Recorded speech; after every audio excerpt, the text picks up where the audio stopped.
welcome to GRIMMCon, Ian. Hello, thanks for having me. Okay.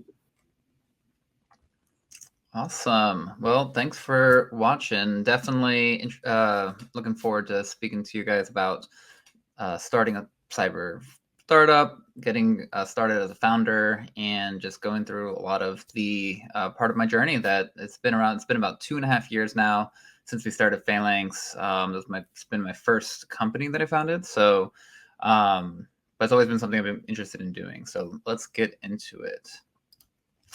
As mentioned, a little bit part of my background. So right now, co-founder and CEO of Phalanx. Started that again about 2.5 years ago. I was in the Army as an Army cyber officer. Currently in the reserves doing that as well. Did some PhD research focused again cyber and AI. So you can see where I have some passion there, and also worked industry a bit as well. But yeah, so why even bother starting with this cyber journey? I think a lot of people sit there at their jobs. They're like, I got a lot of skills. I see a lot of problems that aren't being solved by various companies or the company I'm working at. And sometimes it's just a why not. Sometimes it's all about the money. Sometimes it's about leaving a legacy. But I think the number one thing you want to make sure that you do prior to starting out, whether it is a startup or maybe even a small business, maybe you have some service-based skills that you want to be able to serve the community with. You got to make sure you figure out why you want to do it in the first place, because no matter what kind of business you start, it's going to be rough at times. In fact, I would challenge you to say it's probably rough most of the time. The highs are high, the lows are low, but the highs are so high that I think it can be worth it as long as you can tie that back to why are you doing it in the first place. So when things get bad, you have that to lean on. You can look back at that and you said, yes, I'm achieving what I'm looking for. But I think when I talk to a lot of people about starting their journey, they usually go back to what's the risk. They ask me like, hey, is it worth the risk?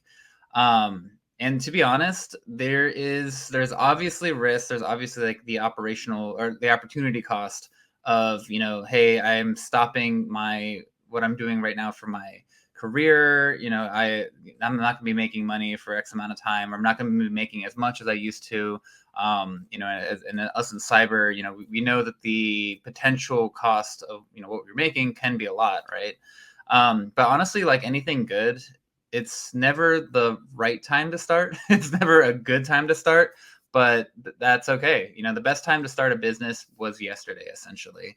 So but also on the other end of that, it's never too late, right? So it's never too late to say like, well, I got all this responsibilities now, so I'll never get around to it. So again, there's never a good time to start a business. So just go ahead and realize that, and don't even consider that as a reason to not go into it. And yeah, going into the opportunity costs again. So yes, you will not be climbing the same ladder that you've been climbing career-wise. Yes, you won't be making the same amount initially. But what you gain also isn't linear either. So what I found has been really rewarding is the opportunities that I now have because we were able to start this company. The people I've met along the way so far, it's been phenomenal. The experiences that I've been able to get has also been phenomenal.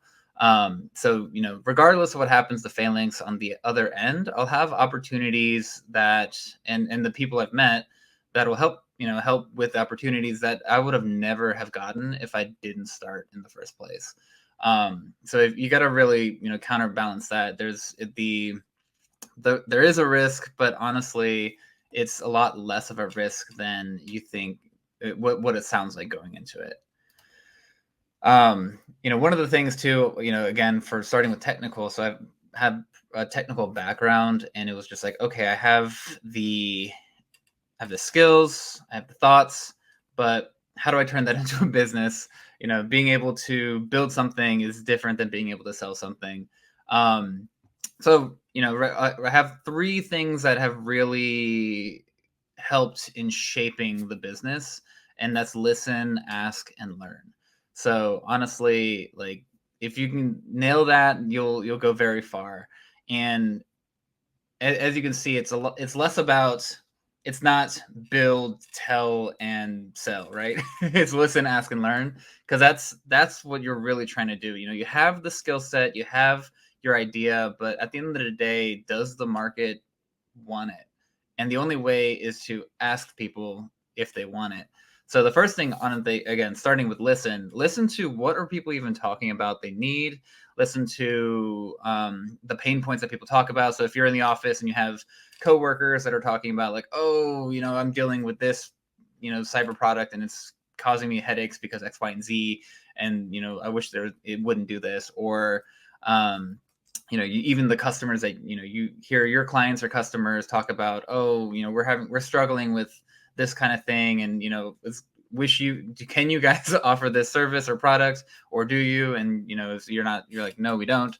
That could be an opportunity right there. But really, it's just taking a moment, taking a step back, and then think about, what do you do today, what is around you today, and what are the pain points that exist. And then once you can think about that from that perspective, go out and go ask people. So go talk to people that potentially would be customers, even if they're not, you don't build anything yet, right? So just talk about your idea, see how people are responding to it, and talk to other practitioners, right? So, you don't want to build anything in a vacuum. You want to go talk to as many people as possible. And I think a lot of people worry about people stealing their ideas, but the reality is the idea is just the beginning. The execution and the journey is what makes or breaks the company. One of our mentors told us, no startup ever killed another startup. And honestly, that's like the truest thing. There's it's a startup isn't going to come over, swoop in, steal your idea, and all of a sudden execute with your target market. There's just so much nuance to bringing something into the market that is, don't worry about that. That's not going to be the part that's most likely not going to be the thing that's going to make or break it for you. So talk to as many people as possible, learn from them, ask them, and constantly iterate, right? So you want to be able to take what you're learning and what you're hearing, and then tailor that to what your offering is. So, maybe you start with one big idea, and then you start learning that, oh, this one subset of the community could really help them. So you start tailoring it towards them. But just ultimately, the biggest thing is this: don't wait until it's perfect. Just start with good enough, because it's not gonna make it to the end. Like, whatever you start with is not gonna be what you're ending with. I mean, even with the Phalanx, every day we're doing micro pivots to make it, to make sure that what we're building is something that it actually can help people, and it's actually what they want.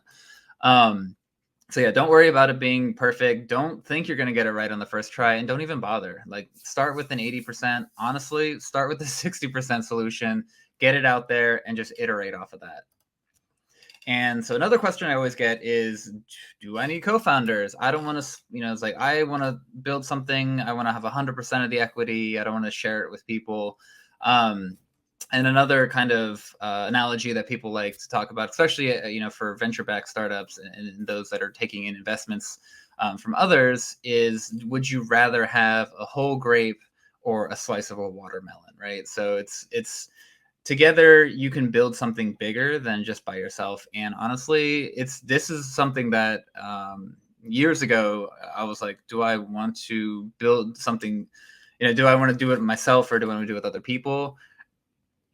If it wasn't for co-founders, I don't even know if we'd be here as a company today, because it is such a hard journey, and there's just so much involved.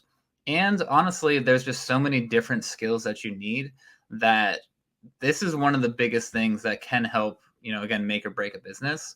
And there's a couple different ways to think about it that I think help, a potential founder to not feel like they're being slighted, right? So again, it goes back to, for one, always approach it with humility. You never want to be greedy on these kind of things, because at the end of the day, yeah, like, the idea, that is step one, step zero even.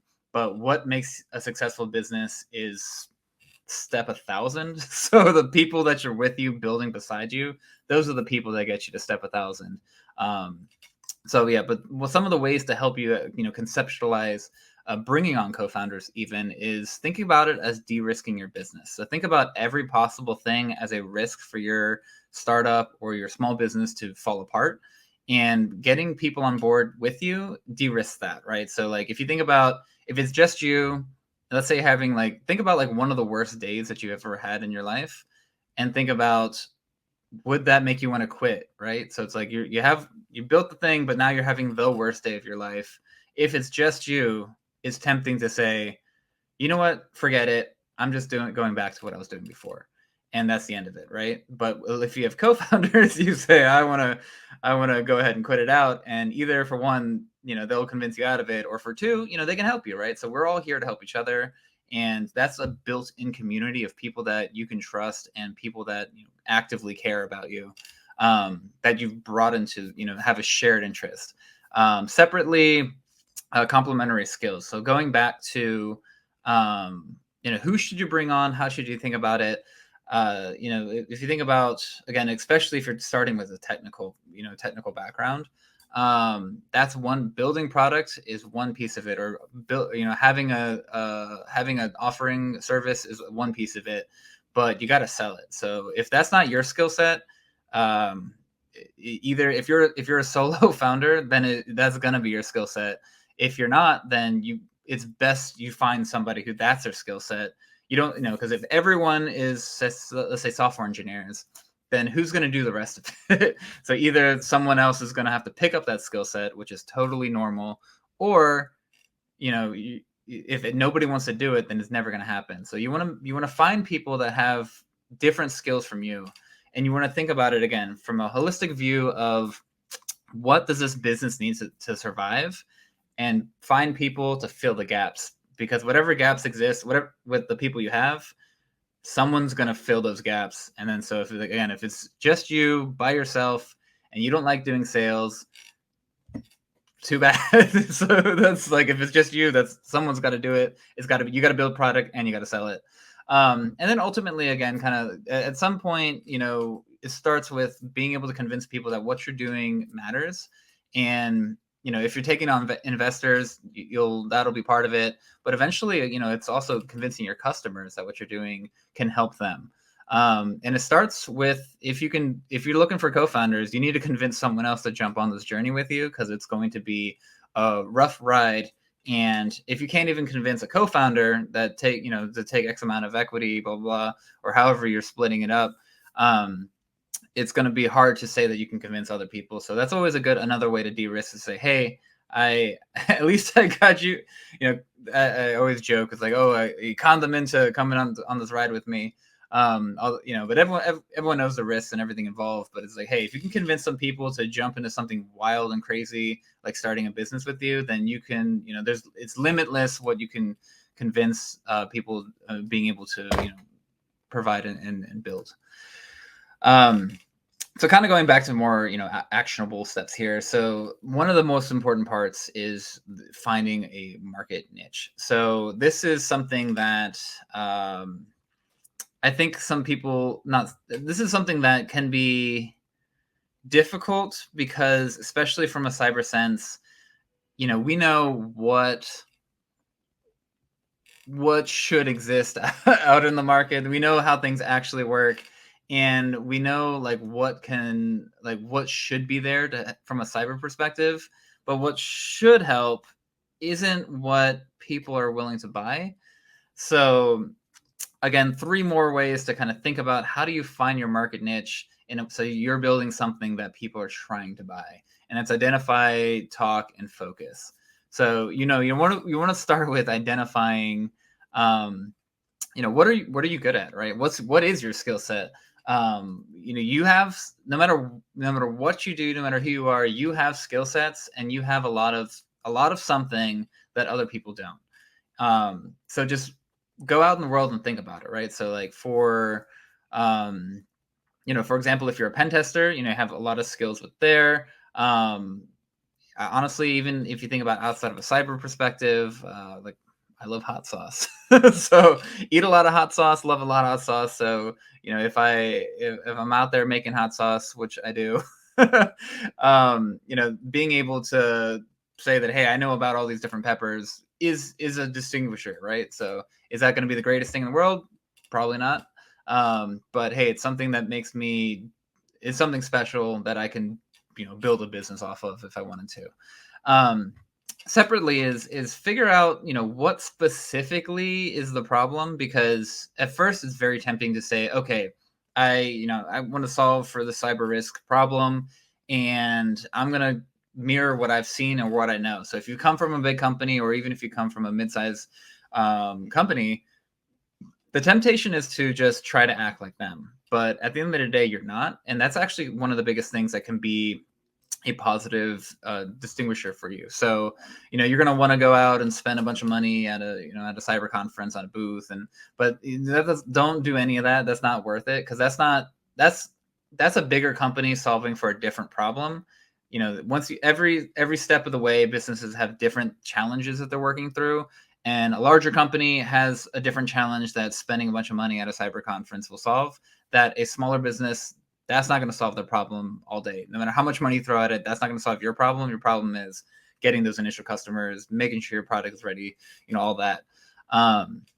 So, you want to make sure, because you can't beat the bigger company at their own game, right? Like if they're offering a bajillion products and services, you're not going to be able to do all that with just you, or just you and a couple other people, and they're 1,000 people.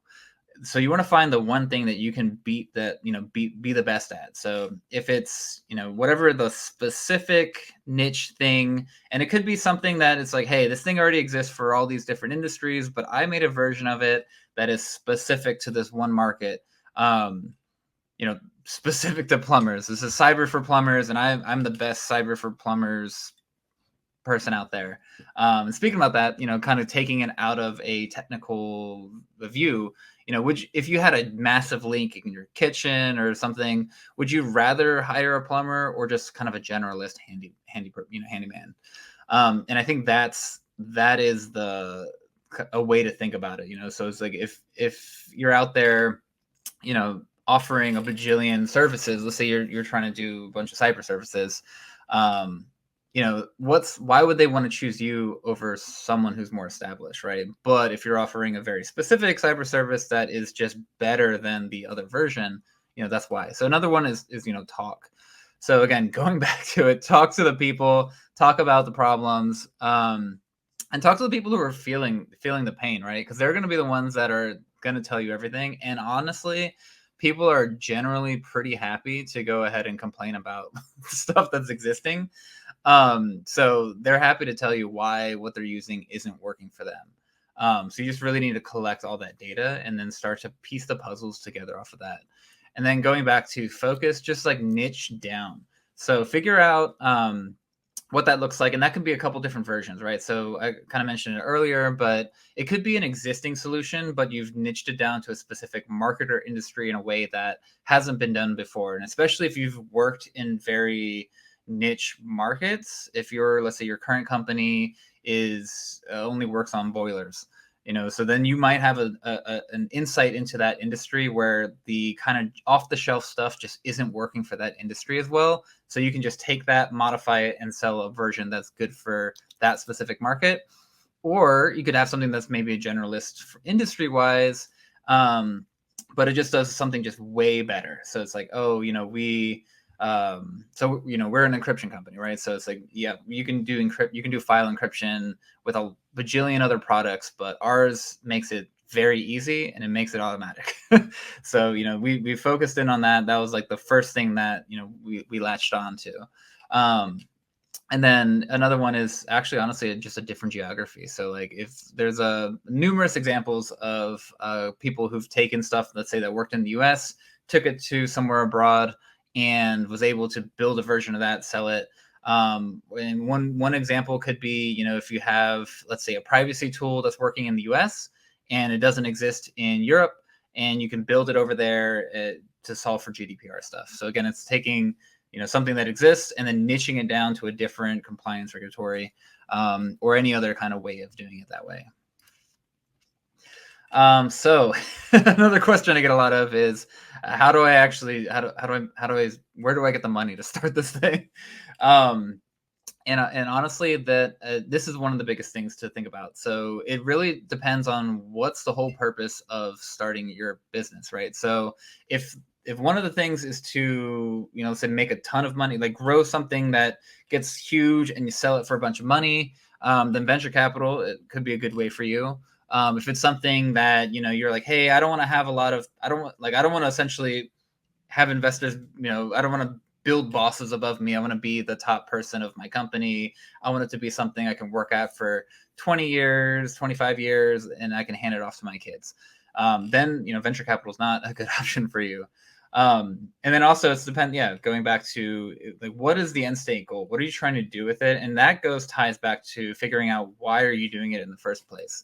Because then that also, that depends. So like it might be that bootstrapping it could be the right move, but it could be that venture capital or other types of investors could be the right move, or definitely never sleep on the government grant option in the SIBR program. So like I definitely am a big fan. We ourselves are also trying to submit proposals for it. But that's another option, especially if you're trying to if you're like, I just got a lot of cool ideas and I just want to be able to fund to build all these cool ideas, that could be a good program for you. But yeah, definitely start with if everything went right plus 20 years, what does that look like for you? Start with there and then work your way back. So if it's, hey, I sold a thing for, $100 million, then it's like, okay, well, if I'm going to bootstrap it, bootstrapping it will generally take longer than if you take in, external investors. And, if you have the right investors, obviously it can blow you up in a good way. So figuring out where you want to go, what versions of funding does that look like? And then ultimately, figure out how to support that. So you want to build a community, you want to talk to a bunch of people, again, going back to the talking, no matter what you're doing. If you're bootstrapping, 100% get a community, because you need to be surrounded by other founders and especially other bootstrapping founders, because that way you guys can share, or you all can share, what the different challenges are of bootstrapping a company, or if you're a solopreneur.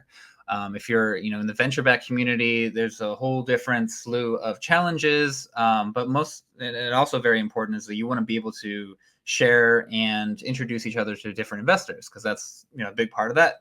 And if you're in the government grants situation, or if you're looking for any kind of government proposals, then yeah, like you definitely want to be around others, for one, to know what's coming out, to know how to better your proposals, and understand how to navigate that market. Real quick, for just how to build product.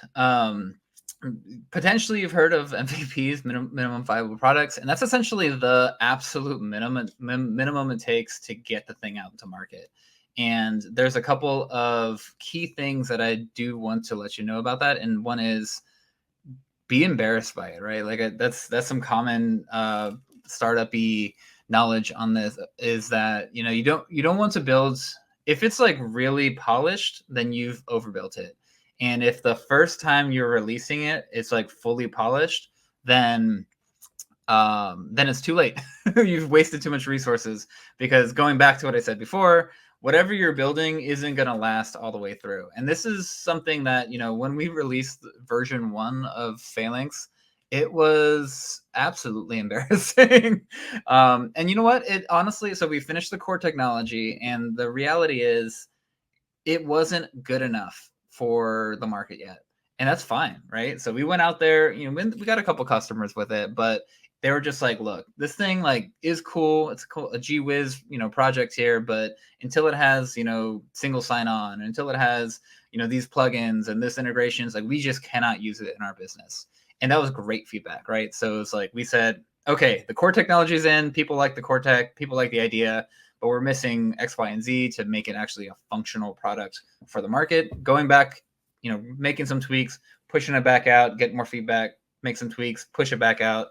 Overbuilding is going to be one of the most dangerous things, because everything you do can suck resources. So let your customers tell you how to make the revisions. Don't try to do it in your head.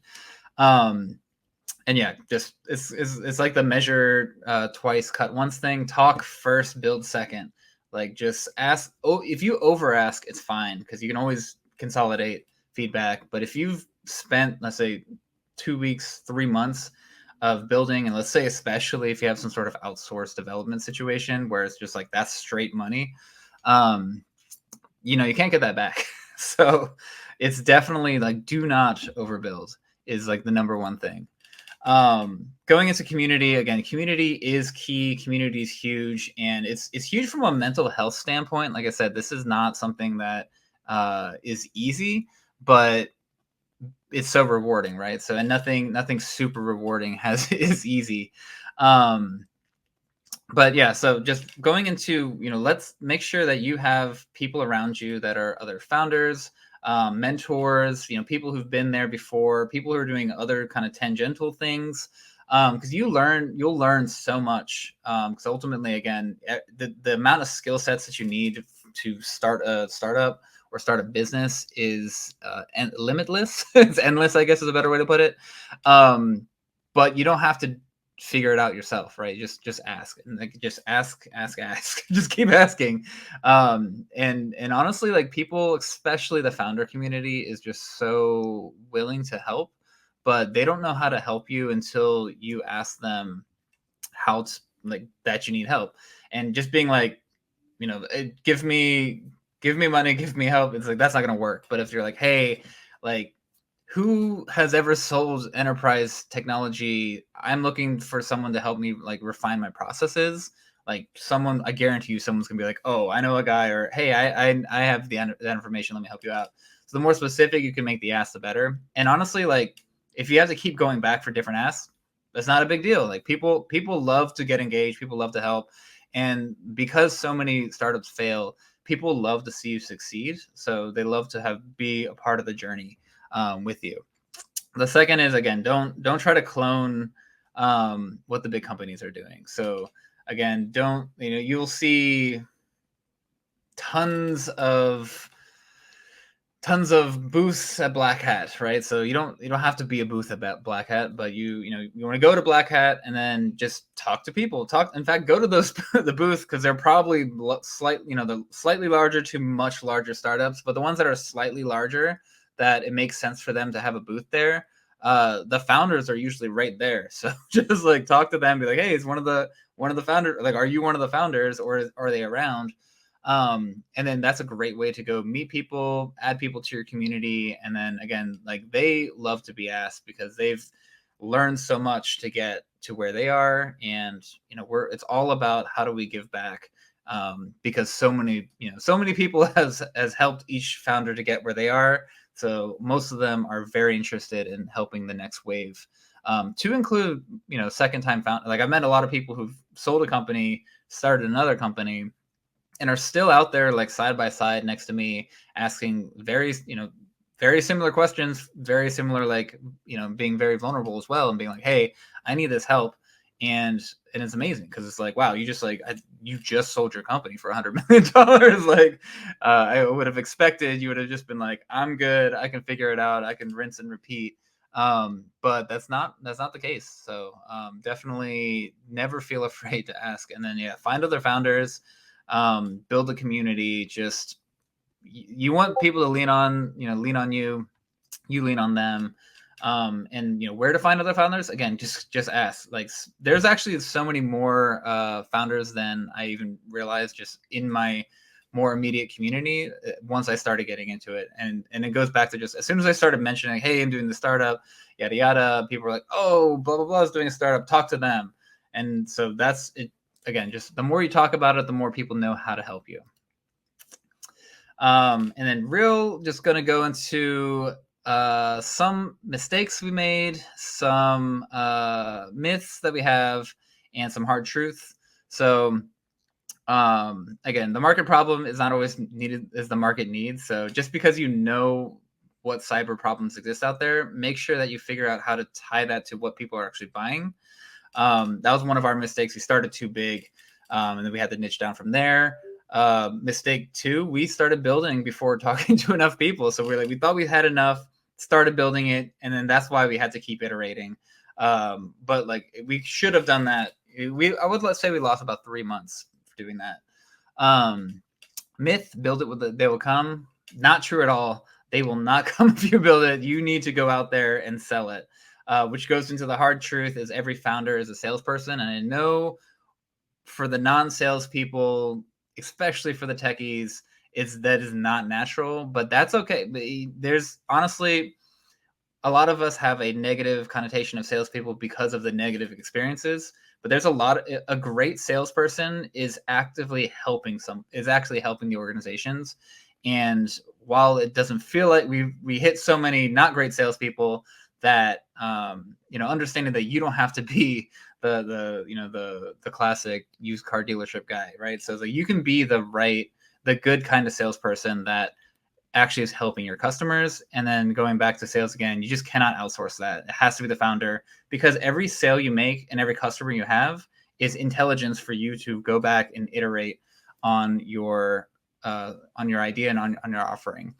So last slide here before Q&A is quick, 7 quick steps that you can actually just take. So and I'm going to breeze through these, so definitely reach out to me if you'd like these steps, or screenshot them. I'm in the Discord for GRIMMCon, so definitely hit me up. But yeah, number 1, figure out why you're doing it in the first place. Number 2, find your community, and then start talking to people about your ideas. Find the problems that match your skill sets. Number 4, I guess, is optional, but honestly, just get co-founders. 5 is talk to potential customers and iterate your idea, iterate your product. 6, build the absolute minimum it is to start, and that can even be like a wireframe picture thing. Like you can sell, if you can build a wait list before you actually build the product and sell it. That's honestly the ideal use case. Is I have signal that people actually care about what I'm building before I even build it. And then last is just talk, build, rinse, repeat. Just talk to people, iterate, and keep that going. But yeah, so I know I went through that last part a little bit quick to stay on time here, but yeah, open to any questions. Thank you so much. That was great. So now is the time for Q&A, or as we like to call it, please ask Ian anything. And we have time for a couple of questions. Sorry to keep it brief. So did you want to ask this one, Aaron? Go ahead. Sure, I'll ask. How do you balance the work that brought you the business, presumably the work you like, against the business of actually running a business? That I don't know how you feel about it. I know I've talked to some other people that they're not fans, but how do you do that? Yeah, I mean that goes back to the co-founder situation. So if you think about, some people love the actual executing, operating, whatever the business, if that's building product, if that's delivering services, whatever the actual thing is that it's built around. But some people actually just love the business of business. So, fine. And there are two, and some people love both, right? So I personally love both. But you don't have to suffer alone, right? It's if you really love the one thing, find somebody who really loves the other thing, because it's most likely that they don't love the thing that you do. And that's honestly, if you can find that balance, and that other person, or maybe it's a couple other people, that's the perfect way to do that. Cool. Okay. Oh, there we go. There we go. All right. So this is my question. I get to ask it. Yay. Do you consider Phalanx a product or a service? And would the difference change your approach to finding customers or funding or anything about your business? Yeah, so we're 100% a product, and it does actually affect a number of things. So one of the things is, because we're trying to bring a new product to market in a way that it's not like a clone of something else. For one, it opens up a couple different options for funding. So, for example, like venture capital, if you're building a product, for one, that's good for, or I guess if you want venture capital, make sure you're building a product, because that's more sellable from a exit standpoint. Product like tech products will exit at a higher multiple than tech services, and that's because of the labor component of services.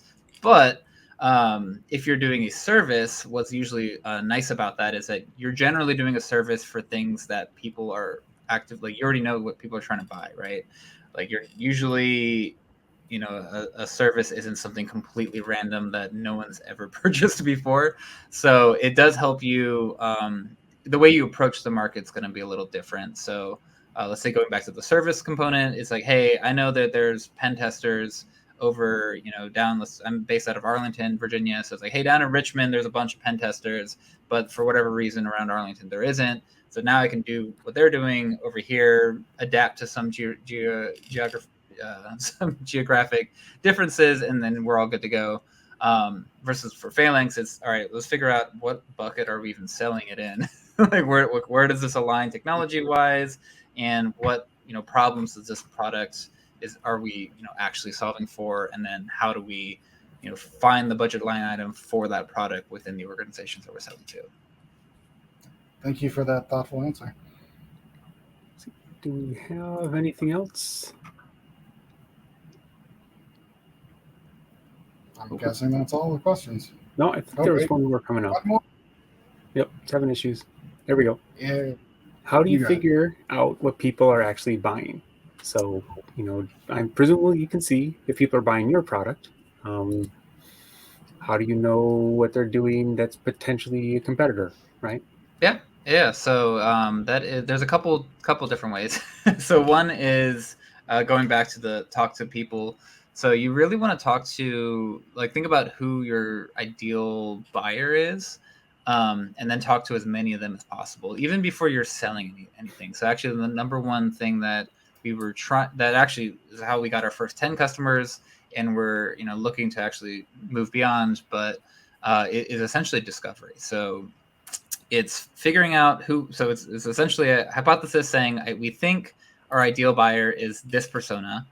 We reach out to a bajillion people in that persona, and pretty much ask hey, we're not trying to sell you anything. We just want to ask a couple questions, and we ask those questions about kind of what essentially what we're selling, to make sure that it's something that's interesting. So essentially, it's like, hey, how much is data security even on your radar?